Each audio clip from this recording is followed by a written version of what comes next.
A state of emergency has been declared in Georgia after a surge of violence in Atlanta. The Republican governor there, Brian Kemp, called in the National Guard to keep the peace in the capital city, Ainsley. Yeah, because at least 30 people shot over the holiday weekend there. 5 people were killed, including that 8-year-old little girl we told you about yesterday.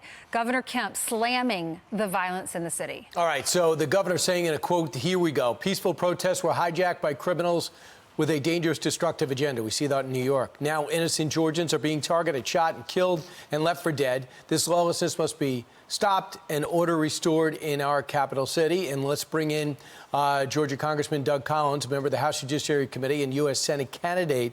Congressman, I imagine you support this. It's kind of a relief to see a Democratic mayor and Republican governor seemingly on the same page. Do you think this will work?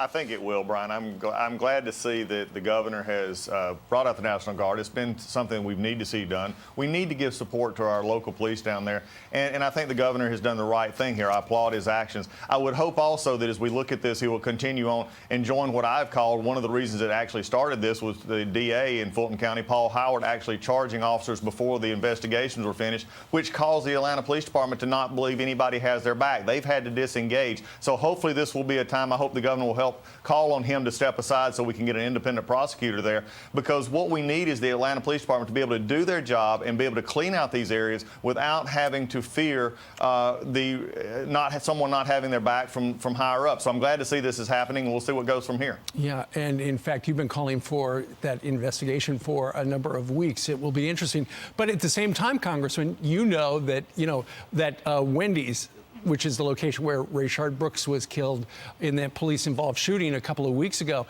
that has become essentially the center of the protests in Atlanta. And for the longest time, the police were told to back off, and the mayor allowed the protesters to take over the burned-out Wendy's location, and they have been putting up the temporary blockades, and that is the reason that little 8-year-old girl, Sequoia Turner, and her family made a turn into a parking lot up against that barricade where people were walking around with long guns, and people opened fire on that car. I mean, where was the rule of law for that family just a couple of days ago? Well, that's the great question here. I mean, look, anywhere where you allow lawlessness to exist in a city, whether it be Seattle, what we saw there, or down in this area in Atlanta, when the police are told to disengage, when the mayor's office seemingly was just letting it happen, what we've got to understand is lawlessness and rule of law, when not allowed, when allowed to fester and not be contained, is going to cause more and more problems. And unfortunately, what we have seen, and we saw it in Seattle, now we've seen it in Atlanta. Why does it take a death? Why does it take a death in these communities of someone being shot to know that when you have lawlessness areas and you just assume that everything's going to be okay? It just is sad, because these minority communities, the communities that are hardest hit right now, are the ones that blow the brunt of this. Why are we doing this? We need to stop it now. That's why the governor, I think, brought in the National Guard. We've not only seen it in this area around the Wendy's, we saw them attack the Georgia State Patrol headquarters. We've seen them all over. Yeah. This is the thing that has to happen, because it shouldn't take a tragic death for somebody to all of a sudden say, wow, we need to enforce the law.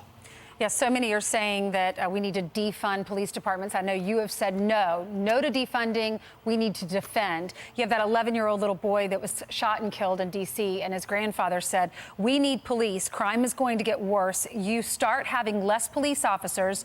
Who is going to come when there is a need for police services? Your own father was a police officer. Tell us about him and why our law enforcement teams are so important. Well, the law enforcement teams are there to protect not only lives and property, they're there to encourage our communities, to have the civil discourse, to have the community bonding that we know that we can go out and be safe. We know we can go anywhere in our cities and know that the rule of law is being enforced. And when you talk about defunding the police or cutting back on the police, then simply what you're telling those police officers who put their lives on the line for us every day is, we don't value you. So any of these departments, any of these city councils, any place that say, we're going to take money, we're saying, we don't value you. You can always give money to mental health, and we need those places, and addiction centers, we need those places, but you cannot go away from our police officers, because by saying that you're wanting to defund them, no matter what your reasoning is, you're telling them they don't matter. Congressman, the mayor, Keisha Lance Bottoms, was on CNN yesterday and said it's a perfect storm, pointing to President Trump, saying his lack of leadership is stirring emotions which are playing out as violence in our streets. Comes back to President Trump? No, it's coming back to Mayor Bottoms when she was not forceful in saying, let's make sure that there is no zones where the rule of law is not enforced. We're encouraging and making sure that the Atlanta Police Department felt like they didn't have her support or back. It's not simply giving them raises. It's not simply, saying that you support them. It's actually being there when they need it, and that's when they need to do their job, and knowing that if they do their job, they're going to get justice just like everyone else demands for the others that they're actually enforcing. Are the Atlanta cops standing down right now? No, I think they're doing their job as best they can, but they're very discouraged. They're very disheartened by what is happening here because of the mixed signals being brought from not only the administration, but also, again, it goes back to the fact that when they do their job, if they cannot get a proper investigation but get charged with felony murder, this is a problem, and that's why I'm calling on the governor and others. They've got to get this where the officers get this DA out of the way, get a proper investigation so the Atlanta Police Department are equipped. We've had over 50 officers I know of right now who are applying outside of Fulton County because they don't trust being a cop in Fulton County. That's going the wrong way. A moment ago, I saw on our air a very young Doug Collins with his father. Can you tell us a little bit about your dad, the state trooper? My dad was a state trooper for 30-something years. He started in the early 60s. He went through the 90s. I mean, he saw a lot of things. He saw the civil rights unrest. He's been a part of, having to go to civil unrest for his career.